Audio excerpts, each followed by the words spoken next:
मित्रो, काल एक खळबळजनक गोष्ट घडली. मुंबई विद्यापीठाच्या सिनेटच्या निवडणुका अचानक रद्द केल्या गेल्या. रद्द म्हणजे स्थगित केल्या गेल्या. काल 18 तारखेला या निवडणुकांचे उमेदवारी अर्ज भरण्याला सुरुवात होण्याचा दिवस होता. 17ला रातोरात असं काहीतरी घडतं की विद्यापीठाने पुढच्या महिन्यात म्हणजे 10 सप्टेंबरला होऊ घातलेल्या निवडणुकीला स्थगित केलेलं आहे. लॉजिकली कोणाच्या लक्षात न येणाऱ्या काही गोष्टी या विद्यापीठ निवडणुकीच्या स्थगितीमागे दडलेल्या आहेत. काय आहेत या गोष्टी हेच या विवेचनामधून मांडणार आहे. नमस्कार, मी प्रभाकर सूर्यवंशी आणि तुम्ही पाहत आहात आकार डिजिटल. मित्रो, सर्वात महत्त्वाचं म्हणजे या निवडणुका स्थगित का केल्या गेल्या. तर भारतीय जनता पक्षाचे आमदार, मुंबईचे प्रदेशाध्यक्ष आशिष शेलार यांनी काल विद्यापीठाच्या मॅनेजिंग काउन्सिलकडे तक्रार केली की मतदार नोंदणीमध्ये गैरप्रकार घडलेला आहे. एकाच मतदाराची दुबार तिबार नोंदणी झालेली. त्यामुळे या मतदार याद्या सदोष आहेत. त्यांची छाननी व्हायला, याद्या निर्दोष करूनच मग निवडणुका घेतल्या जाव्यात. गंमत म्हणजे मागच्या काही महिन्यांपासून या निवडणुकांसाठी पदवीधर मतदारांची नोंदणी केली जात होती. या नोंदणी मोहिमेत उभाटा गटाची युवासेना आक्रमकपणे आघाडीवर होती. त्यानंतर त्यांना लढत देणारा दुसरा पक्ष होता मनसे. मनसेची विद्यार्थी सेना ही मोठ्या प्रमाणात या नोंदणीच्या कामात अग्रेसर होती. या दोन पक्षांच्या नंतर भाजपाची अभाविप, अखिल भारतीय विद्यार्थी परिषद आणि इतर पक्षांच्या विद्यार्थी संघटना होत्या. काँग्रेसच्या, राष्ट्रवादीच्या, यात महाराष्ट्र स्टुडंट युनियन आणि बाबासाहेब आंबेडकर विद्यार्थी संघटना या दोन नॉन पॉलिटिकल विद्यार्थी संघटनाही निवडणुकीच्या रिंगणात होत्या. त्यांचे कार्यकर्ते आता कुठेतरी दिसत होते. ही निवडणूक येत्या 10 सप्टेंबरला होणार होती, जी राज्यातल्या सत्तांतरानंतरची सगळ्यात मोठी निवडणूक ठरली असती असं म्हटलं जातं. मी असं म्हणत नाही, मला असं वाटतही नाही. आणि या निवडणुकांचे जे निकाल लागले असते ते बहुधा पुढच्या लोकसभा आणि विधानसभा निवडणुकांच्या निकालांवर परिणाम करणारे ठरले असते. एका विद्यापीठाची निवडणूक, सिनेटची निवडणूक, देशाच्या किंवा राज्याच्या सत्तेची दिशा ठरवू शकते का, असा बाळबोध प्रश्न तुम्ही मला कमेंट्समध्ये विचारायला जाणार असाल तर तुर्तास थांबा. हा असला बालिश विचार मांडणारेच मुळी बालबुद्धी आहेत. आपल्याला नवीन नाही येते बालिश बडबड. आदित्य ठाकरे काल पत्रकार परिषदेत तावातावानं निवडणुका स्थगित करणाऱ्या मिंधे सरकारवर तुटून पडत होते. एक मान्य की विद्यापीठात मागच्या दशकभरात झालेल्या निवडणुकांमध्ये शिवसेनेचं वर्चस्व होतं. त्यामागे शिवसेनेची जी पक्षीय रचना आहे ती कारणीभूत ठरायची या विजयामध्ये. माननीय शिवसेना प्रमुखांनी ज्या पद्धतीनं शिवसेनेचा जो ॲक्सेस, चंचू प्रवेश हा महानगरातल्या तळागाळातल्या लोकांपर्यंत करून ठेवला होता गटप्रमुखाच्या माध्यमातून. त्यामुळे शिवसैनिक हे चाळीचाळीत, वस्त्यांमधल्या घराघरात पोहोचलेले असायचे. पदवीधर युवा वर्गाला राजकारणात येत असताना निवडणुकांचं व्यवस्थापन शिकण्याचं एक माध्यम होतं स्थानिक लोकाधिकार समिती, तर दुसरं माध्यम होतं विद्यापीठाच्या सिनेटच्या इलेक्शन्स. आता सेनेची हीच बांधणी आजही तितकीच मजबूत आहे का याची चाचपणी या निवडणुकीच्या माध्यमातून नक्कीच झाली असते. पण दुर्दैवानं या निवडणुकीत पराभव पत्करावा लागू नये यासाठी भलतेच सावध झालेले युवा सेनेचे कार्यकर्ते वाम मार्गाला लागले आणि त्यांनी एकाच मतदाराचं नाव 2 ते 3 वेळा नोंदवलं असा आरोप होतोय. आता या आरोपात कितपत तथ्य असावं हा संशोधनाचा विषय ठरू शकतो. कसा ते मी तुम्हाला सांगतो पुढे.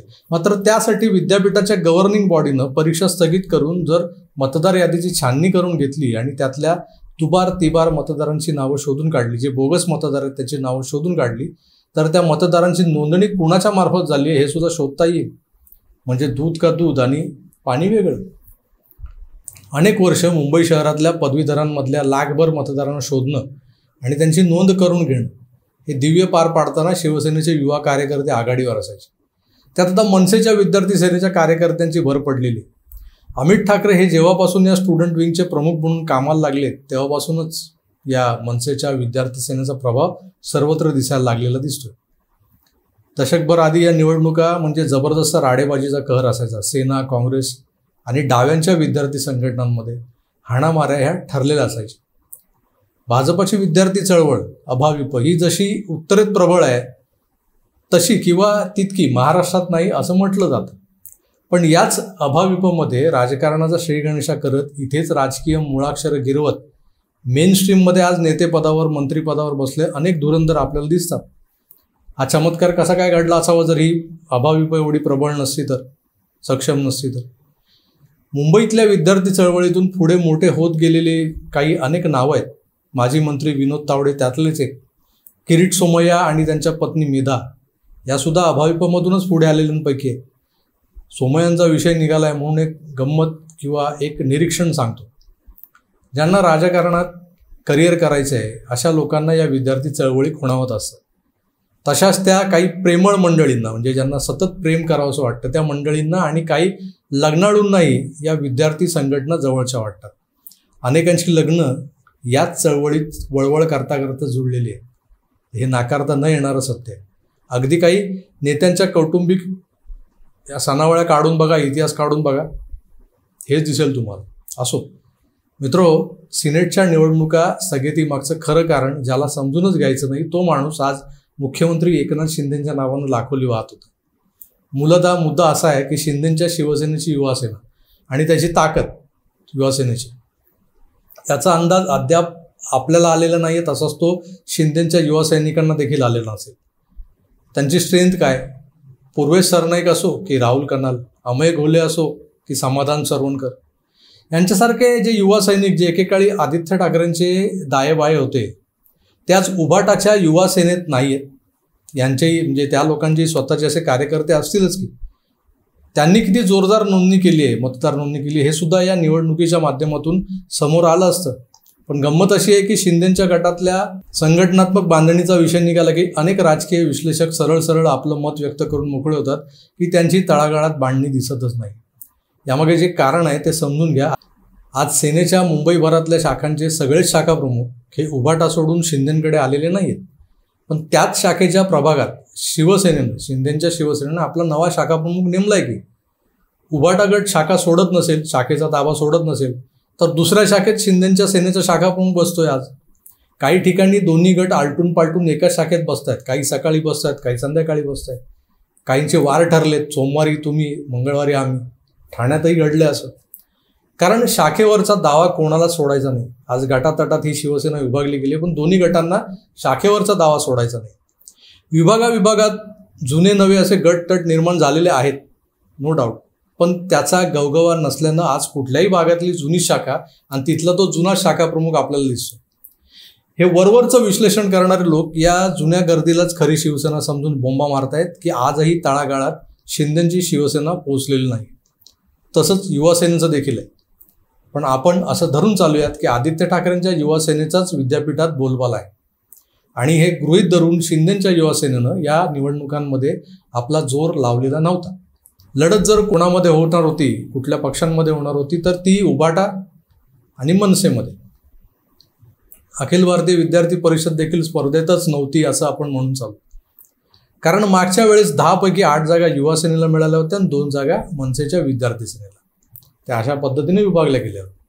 आता युवासेना जरी विभागली गेली आहे असं आपण म्हणतोय पण त्याचा परिणाम मतदानावर कितीसा होणार हे अस्पष्टच होतं. मागचाच ट्रेंड पुन्हा या खेपेला पाहायला मिळणार आणि हे पाहून सरकारनं मुंबई विद्यापीठाच्या सिनेटच्या निवडणुका ऐनवेळी स्थगित केल्या असतील तर या सरकारला काय म्हणायचं. पण जर का मतदार याद्यांमध्ये खरंच झोल झाला असेल तर तो देखील रेक्टिफाय करायला हवा. सध्या ऑनलाईनचा जमाना आहे.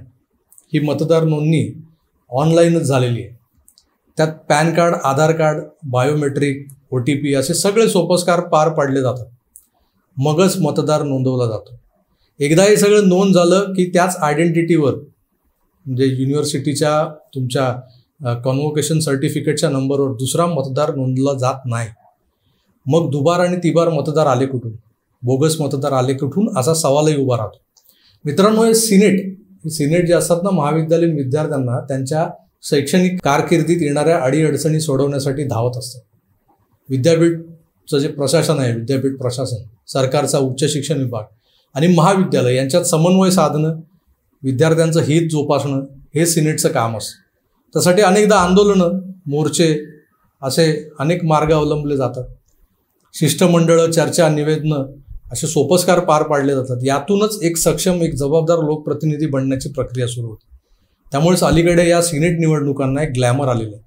पण त्या निवडणुकांमधले 10 जागांचे निकाल हे राज्याच्या किंवा देशाच्या निवडणुकांमध्ये सरकारला होणाऱ्या मतदानाला प्रभावित करू शकत नाहीत, हेही तितकंच खरं आहे.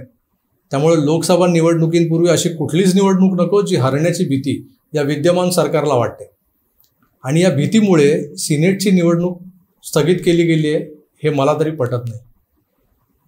ऑनलाईन मतदार नोंदणी प्रक्रियेतही धांदली करून दुबार तिबार बोगस मतदार या यादीत घुसवले गेलेत असा जो आरोप भाजपा नेते आशिष शेलार यांनी केला आहे तो त्यांनी सिद्ध करून त्यावर तातडीनं उपाययोजना करून घ्याव्यात. आणि ज्यांनी हा प्रकार घडवून आणलाय त्यांना कडक शासनही केलं जावं याची काळजी घ्यावी. म्हणजे सामान्य जनतेला किमान खात्री पटेल की हे सरकार निवडणुकांना घाबरत नाही. खरोखरच काही तांत्रिक मुद्द्यांमुळे ही निवडणूक रद्द केली गेली आहे किंवा स्थगित केली गेली. कोण खरं आणि कोण खोटं हे लवकरच बाहेर येईल. पण जर इमानदारीनं या प्रकरणाची चौकशी झाली तरच हे होऊ शकतं. आपण वाट पाहूया सरकारच्या इमानदारीची आणि या प्रकरणातल्या खऱ्या खोट्याची. त्यामुळे तुर्तास इथे थांबतो. पुन्हा भेटूच. तोवर आपली काळजी घ्या आणि पाहत राहा आकार DG9. धन्यवाद. नमस्कार.